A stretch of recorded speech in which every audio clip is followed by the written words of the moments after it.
Giving all praise and glory to Yahweh, Ba'ashem Yahushai, Ba'ashem Rakakadash. Double honors to the elders of GMS. Also salutations to all the Akim out there that's pushing this truth. And also shalom to the rest of the hopeful elect. All right. And I'm going to title this How the Jews Became Greeks or Hellenized. You can use either one of them. But if you know anything about the history, anything about the scriptures, right, which the Christians don't know anything about history or the scriptures, all right, only thing they know about is the love of Jesus, all right, and they push this false doctrine that all nations can make it. So when they see the word Gentiles in the New Testament, they thinking that it's actually talking about the heathen, you know. But really it's talking about Israelites that was following the customs, all right, of the Edomites, all right?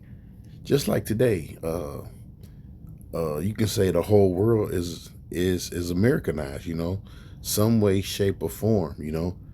Everybody follows after America. It tells you in the scripture, everyone wondered after the beast. Okay. And it also, matter of fact, let's grab that. Okay.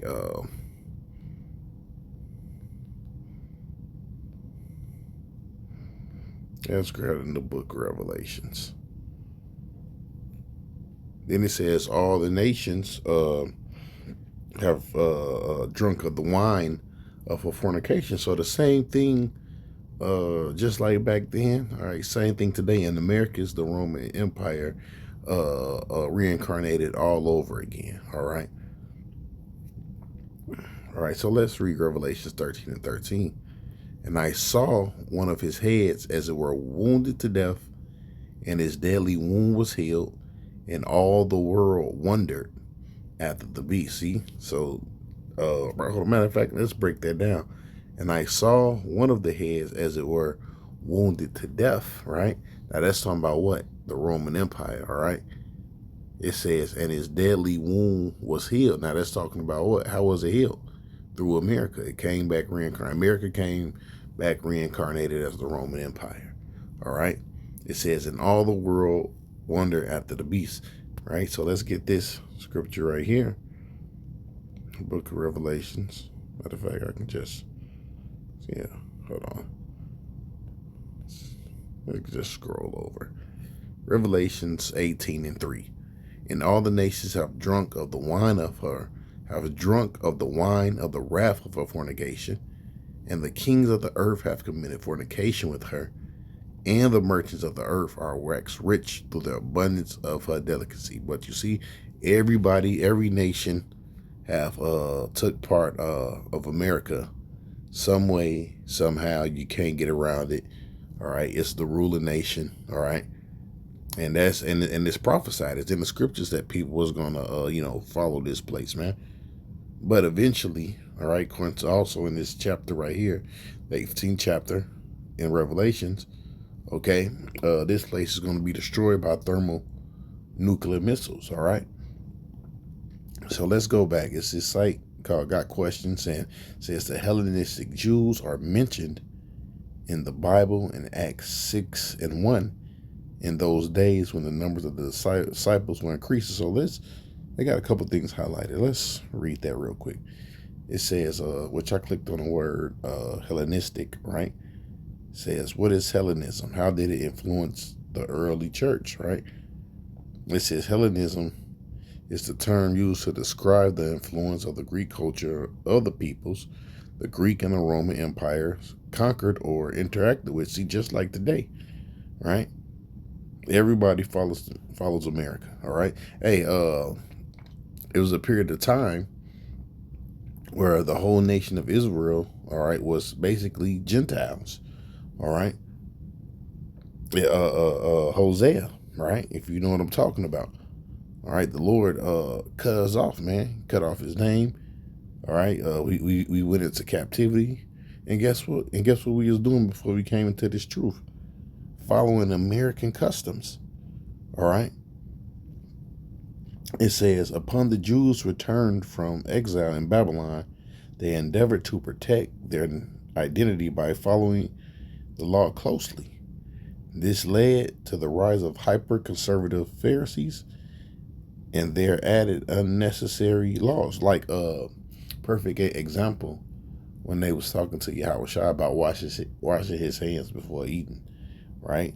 That would be, one of the unnecessary laws, that the Pharisees were on, man, adding things. It says, about 100 years after the Jews returned, Alexander the Great swept across Western Asia, extended his territory from his native Greece down into Egypt in the east border of India.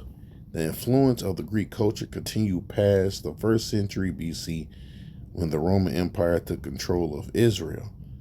The Pharisee rival sect and Sadducees welcomed the Greek influence. Right? It says the Sadducees were wealthy, powerful Jewish aristocrats who openly worked with their Gentile rulers to maintain peace, but also, it said to maintain peace and ensure a measure of political clout. So, but basically power. So basically, it was like the scribes and Pharisees. They was untouchable. All the Jews were influenced by the Greek culture. However, the Greek language, also known as the native Aramaic, the Jewish leadership changed from the God-ordained priesthood to the Sadducees, controlled by the I can never pronounce that word. Sadrin, right? Sadrin, the law of the land, more closely reflected Grecian laws than those given through Moses. Hellenism also expressed himself in minor ways, such as Saul taking the name Paul. All right. Hellenism had a great influence during the early years of right, just like now, right? We coming to this truth, right? And guess what? You get a Hebrew name, okay? Amongst your brothers, right? Instead of calling yourself Chris, you'll call yourself Ayash now. That's just an example. Sometimes the influence was felt indirectly, safe roads for missionaries, and sometimes directly, theological synergism. Here are a few ways Hellenism affected Christianity, and we're going to stop right there. Let's go. It says the Jews are mentioned first in the book of Acts 6:1. So let's go to that in Acts 6:1 real quick. Okay. Acts 6:1. All right. Let's read it in the NLT first. But as believers rapidly multiplied, there was rumblings of discontent. The Greek-speaking believers, right? Listen to that. The Greek-speaking believers, right, which they spoke Greek, instead of the original tongue, all right, complained about the Hebrew-speaking believers, saying their widows were discriminating against the daily distribution of food. All right. Now, right, let's read it in the King James. In those days, the number of disciples were multiplied, and there arose a murmuring of the Grecians. Let's look up that word Grecians real quick. All right.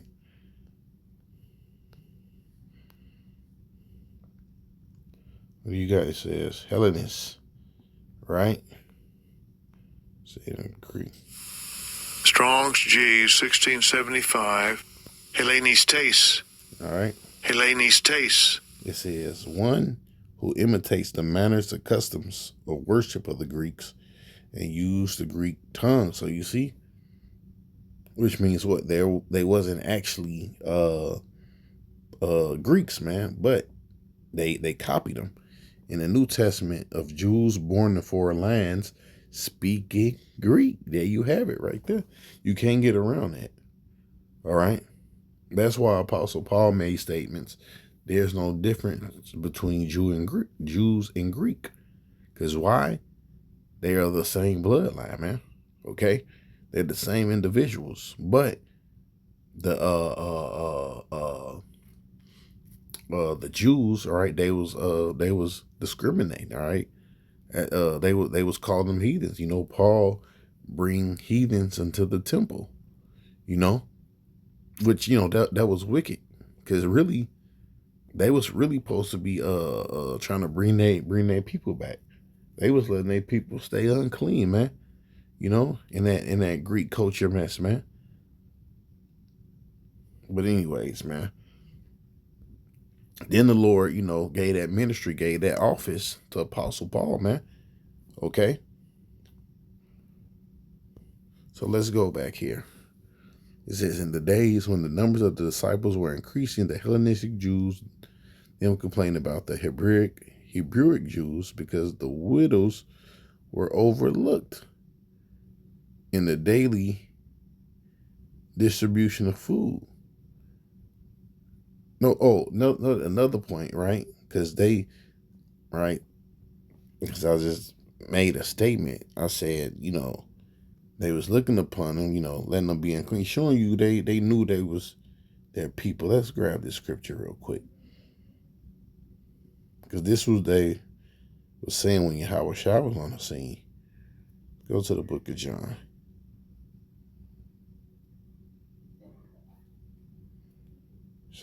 Hold on. Went past it.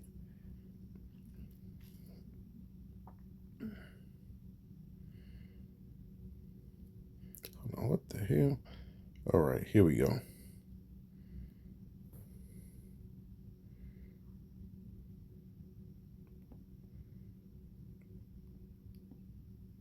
It says, this is John 7:35. Then said the Jews among themselves, whether he will go, that we should not find him. We will go into the disperse among the Gentiles and teach the Gentiles, you see? So they're calling the disperse, right, Gentiles too in this scripture, man. All right, it's let me see something real quick. Let's check out translation comparison real quick.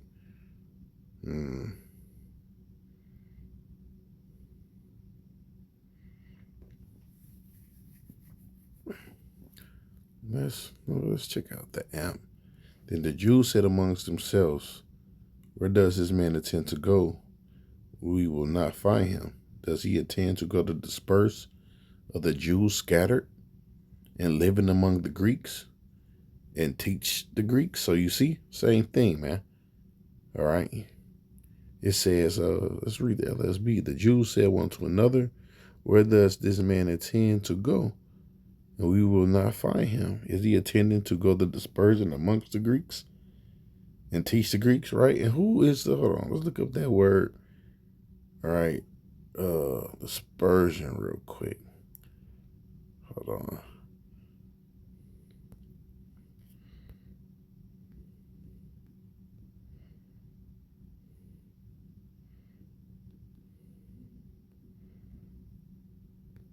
Let's look it up in the New Testament. Hold on.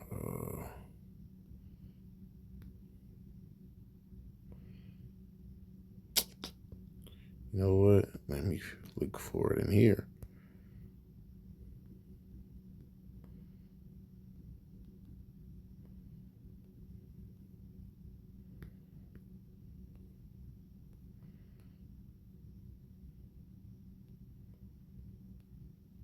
I know it's a scripture I'm looking for in the New Testament. Let me see. Put no word dispersion there. Nope, that's not it. So, you know what? I know what I'll do.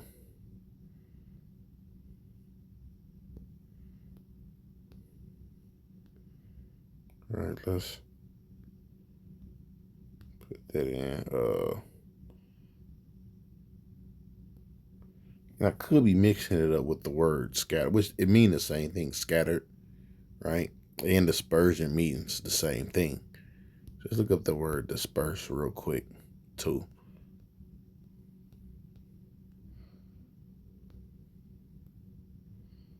It says a scattering, a dispersion. Israelites dispersed among foreign nations. See, of the Christians scattered abroad among the Gentiles. You see, showing you Israel living amongst the Gentiles. And guess what? The only people who are real Christians are Israelites, man.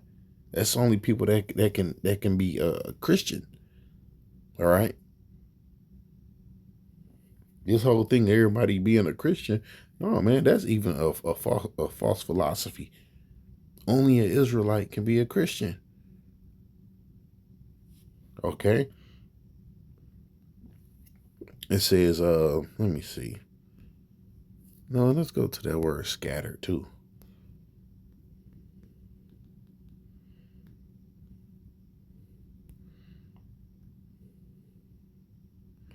And we'll see what definition they give us in the New Testament.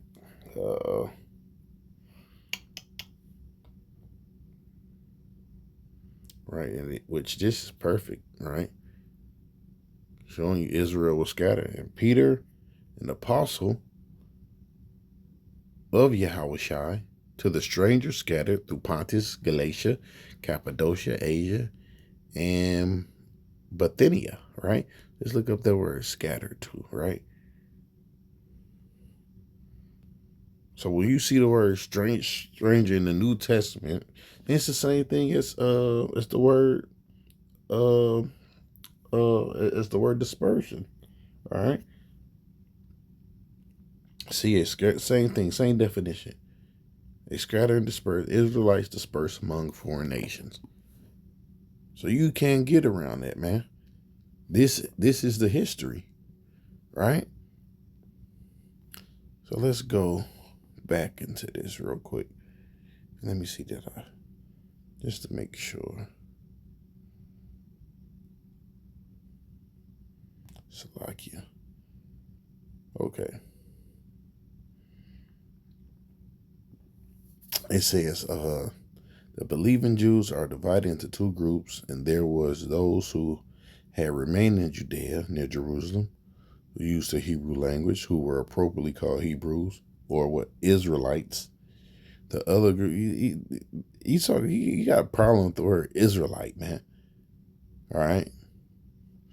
The other group consisted of those who scattered among the Gentiles, who spoke Greek language, who used the Greek translation, Old Testament called the Septuagint.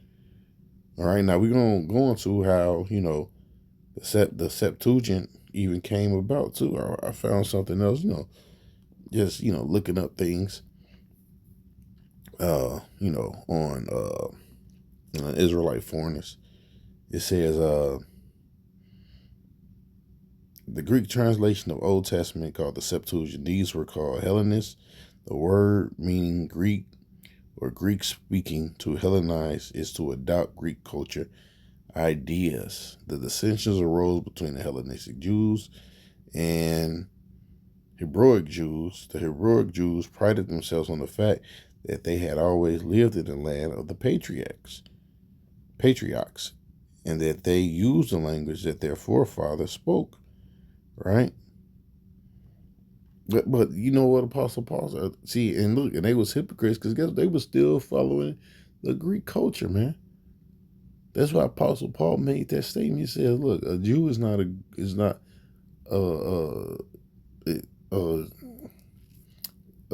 Jew is not a Jew outwardly, but what inwardly, man. All right, is you right in the spirit? A lot of them they wasn't right in the spirit. All right, the gospel was already sent to them, and guess what? They crucified Yahushua, man. Then when Paul came on the scene, guess what? Then the ministry came into the Gentiles, man. The Israelite foreigners. All right, when I say Gentiles, it says they were near the temple, regularly worshipped there. On the other hand, Hellenistic Jews from the other parts of the world were jealous of the first group, made to feel like outsiders. Sadly, the strife between the two groups were not automatically eliminated by the conversion to Christianity as complaints confirm complaints confirm complaints concerning food distribution to the widows of two groups show, however, the wonderful example of godly wisdom. Christianity,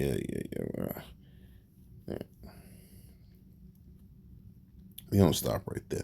But let me grab that because they had, and they knew these individuals were Israelites, man. They was calling them heathens, which they did look like heathens. Because guess what? They was living amongst the fucking Gentiles, man, born into it. See, but you, the Pharisee, you had no reason to even cling unto them, man. Keep their laws, follow some of their things, man.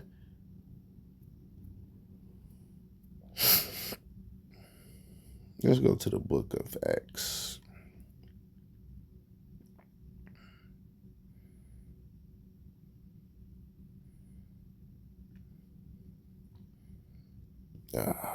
Freak.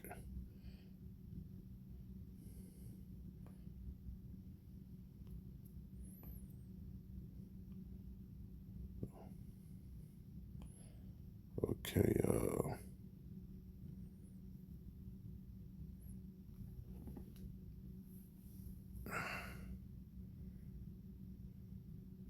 so bear with me.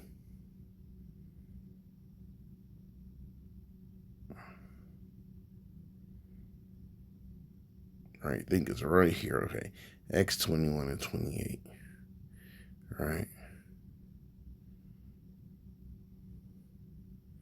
And Paul took man the next day, purifying himself with them, enter into the temple to signify the accomplishment of the days of purification, until that an offering shall be offering every one of them.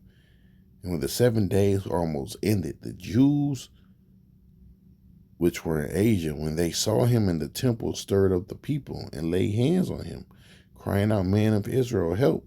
This is the man that teacheth all men everywhere against the people and the law and the place, and further brought Greeks into the temple and polluted this holy place. So these guys was wicked, man. They was off.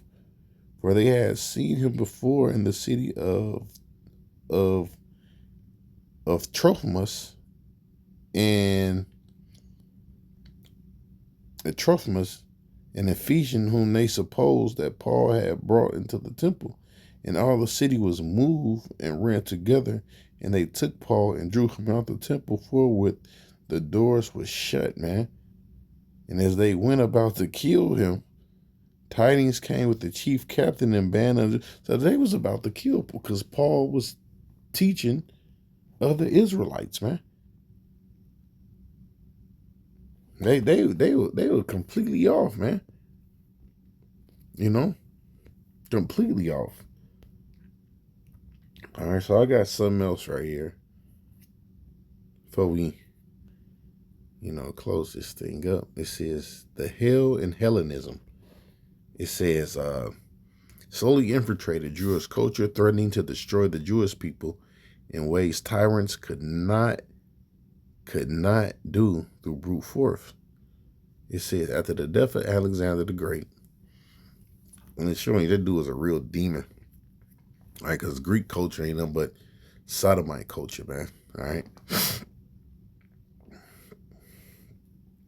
Same thing with America. It says the Greek Empire in the Mediterranean basin divided into two sections. The Northern Empire, which included Syria, Turkey, which was then Asia Minor, and Greece itself was under the domination of a general called Seleucus, therefore called the Seleucid Empire, right? It says the Southern Empire, which was basically Egypt and Africa, was under the domination of a general called Ptolemy. Right now, Alexander had 4 generals take control after he died. Seleucus, Ptolemy, Cassandra, and Lacenaeus. All right. his kingdom was split in four, man. All right. But these two right here, Seleucus and Ptolemy, they put hell on Jake, man. All right. They played a big part on Jake uh uh being converted to Greek culture, man. All right. It was sacrificing swine, you know. They was they had Jake on the run, you know. It says some did it willingly, because when you go into the book of Maccabees, right, one of them, a Jew was about to sacrifice willingly, and forgot his name. You know, one of the Maccabees slayed the man right there, man. You know, he was heated. It says the Southern Empire, which was basically Egypt and Africa, was under the domination of a general called Ptolemy. These kingdoms would rule the Mediterranean world until Rome. Sandwiched between them was the land of Israel. When the two empires were at peace with each other, there was a lot of trade to be had. However, there was war. It was a very dangerous place to be. Various reasons Jews favored the Southern Empire or the Ptolemaic. They had a fascination with Egypt since the original sojourn there. A large Jewish community in Alexandria provided kinship with them. Right. So matter of fact, hold on, because some of this speaks about which they have a third and a fourth Maccabees that goes into this right here, into this paragraph. But we're gonna deal, you know, how Jake was under that dynasty real quick. All right. Go to the book of Maccabees real quick and show you what they was talking about, these individuals.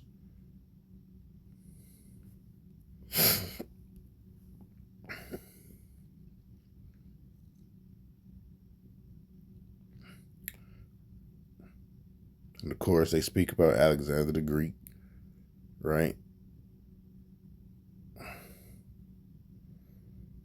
Now, this is Antiochus.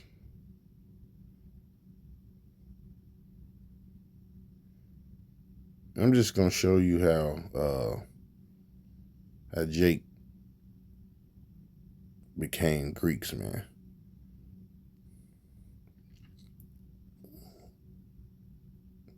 And really, a lot of it was, you know, by the force of the sword. Of course, people is gonna, you know, follow the power. You know what power is that? All right. Well, let's read this first chapter. Then we're gonna close up. It's already been going for about almost 30 minutes now.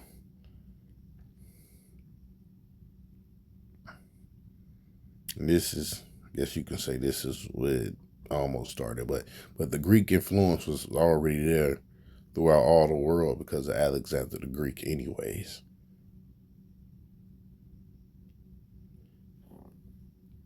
Okay, where do I want to start from?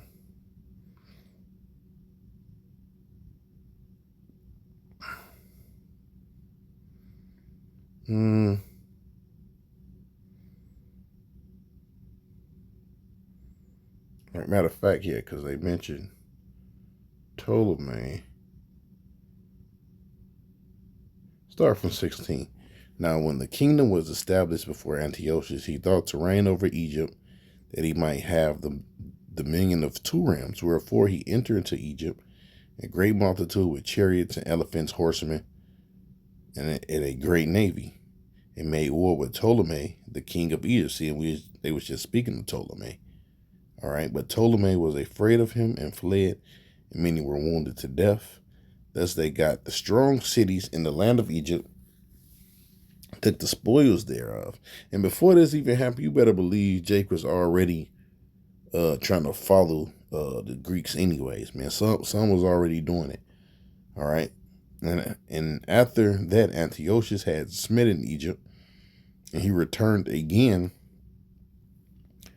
in 143rd year and went up against Israel and Jerusalem with great multitude, and entered proudly into the sanctuary, took away the golden altar, the candle of light, the vessels thereof, the table of the showbread, the pouring of vessels, the vials, the censers of gold, the veil, the crown, the gold, the ornaments were before the temple of which he pulled. So basically, he took away, the things that was a Jake culture, and took also the silver, the gold, the precious vessels.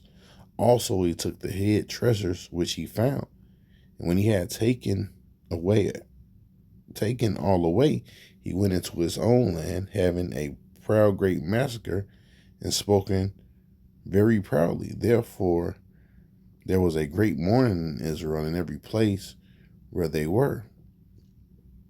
So the princes and elders mourned, the virgins mourned, young men made feeble, and the beauty of women was changed.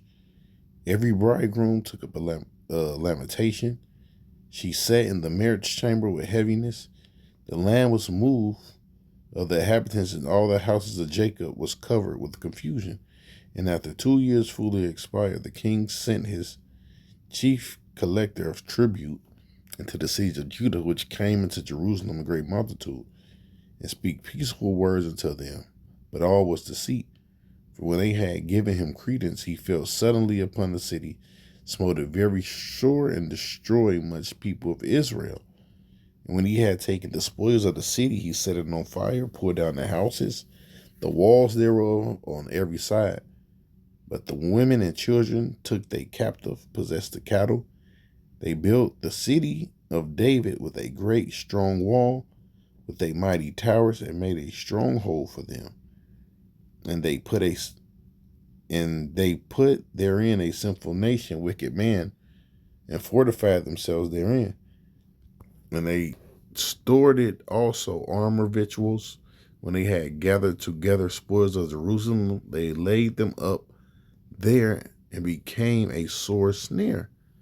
So it is a place to lie in wait against the sanctuary, an evil adversary to Israel.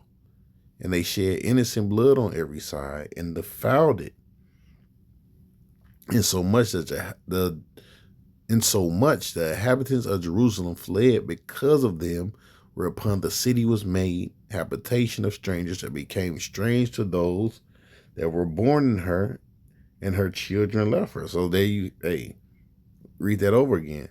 So much the inhabitants of Jerusalem fled because whereupon the city, which you already had, Israelite foreigners too, man. So by the time the Roman Empire came around, man, Jake was a lot of Jakes was fully Greeked out, man. After they fled from the Greeks. Read that over again. So much the inhabitants of Jerusalem fled because of them, whereupon the city was made inhabitants of strangers, and became strange to those that were born in her, and her children left her, right? And you better believe whoever was left there or whoever fled, some kept their religion, some didn't, It says her sanctuary was laid waste, wilderness, her feast turned into mourning, her Sabbaths into reproach, and her honor into contempt.